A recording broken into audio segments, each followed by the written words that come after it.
দক্ষিণবঙ্গ সারা বছর বন্যা হবে, সারা বছর ভাঙন হবে।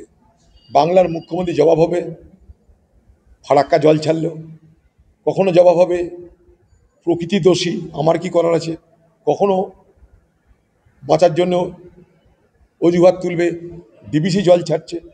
তো সারা বছর ধরে আপনি কি করছেন? ডিবিসি যদি জল ছাড়ে, ফারাক্কা যদি আপনার ইচ্ছাকৃতভাবে জল ছেড়ে মানুষের বিপদ ঘটায়, তাহলে আপনি, আপনার এমপি, আপনার সরকার এতদিন চুপ ছিলেন কেন? এখনো বলছেন আপনি বন্যা দেখতে গিয়ে ঘাটালের জন্য টাকাটা দেওয়া হয়ে গেছে। আরে ঘাটালের জন্য টাকা দেওয়া হয়েছে, কিন্তু ঘাটাল খাটাল হয়ে পড়ে আছে কেন? ব্যর্থতা কার?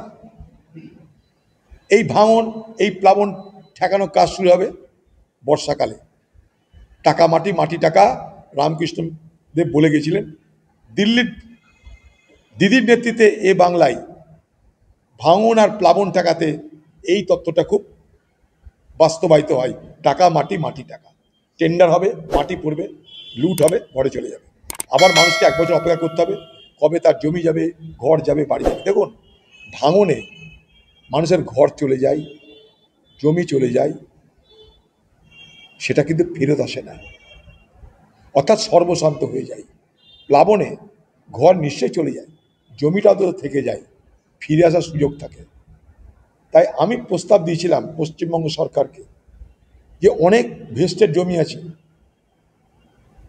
অনেক পতিত জমি আছে, যে সমস্ত এলাকায় ভাঙন হচ্ছে সেখানকার মানুষদেরকে, যারা ঘর বাড়ি হারিয়েছে গঙ্গার গর্ভে, পদ্মার গর্ভে, তাদের জন্য যে সমস্ত পতিত জমি আছে, ভেস্টেড ল্যান্ড, সেখানে তাদেরকে বসবাসের জন্য জায়গা দেওয়া হবে এবং ঘর করার টাকা দেওয়া হবে।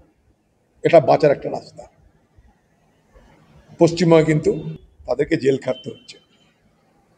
আজকে আরজি করের ঘরের মেয়েকে ধর্ষিতা হতে হয়ে খুন হতে হলো, নৃশংস হবে, তাদেরকে ডান্ডা খেতে হচ্ছে, তাদেরকে জেল খাটতে হবে আগামী দিনে। অপরাধীদের জন্য স্বর্গরাজ্যের নাম পশ্চিমবঙ্গ, আর যারা অপরাধীর শিকার হয় তাদের জন্য পশ্চিমবঙ্গ নরকের রাজ্য। এখানে যারা অপরাধ করে তাদেরকে প্রশংসিত করা হয়, আর যাদের উপর অপরাধ হয় তাদেরকে নিন্দিত হতে হয়, অত্যাচারিত হতে হয়। এটাই বাংলার মামাটি মানুষের রাজ্য। এই মাঝখান থেকে এই দিদির পাল্লায় পড়ে সেই বেচারি মনোজ পন্থের অবস্থা আজ এই জায়গায় হলো।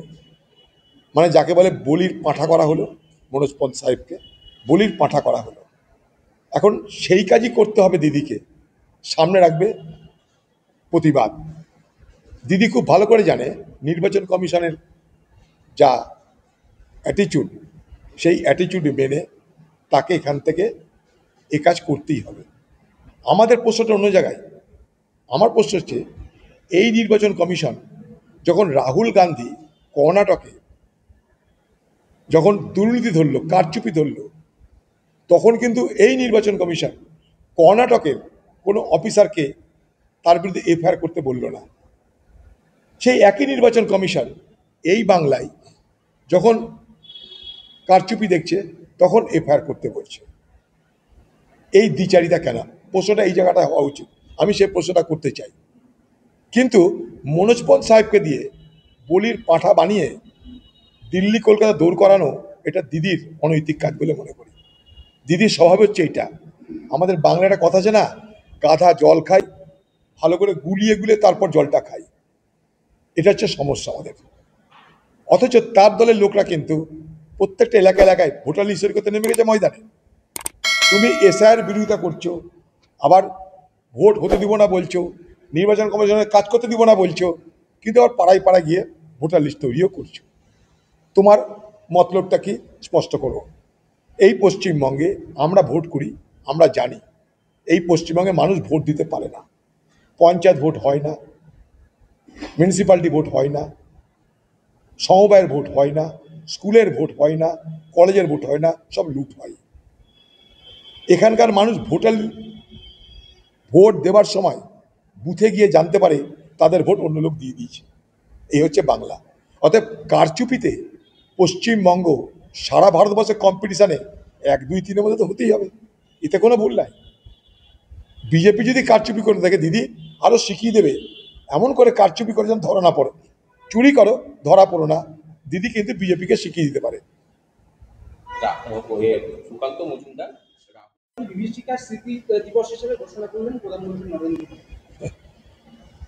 এই দেশ যখন গঠন হয়েছিল, স্বাধীন যখন হয়েছিল, তখন এই বিজেপি পার্টি ব্রিটিশের দালালি করে বলেছিল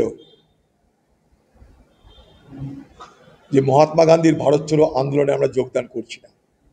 এই বিজেপি পার্টি বলেছিল ভারতবর্ষের স্বাধীনতা পতাকা মানছি না, ভারতবর্ষের সংবিধান মানছি না।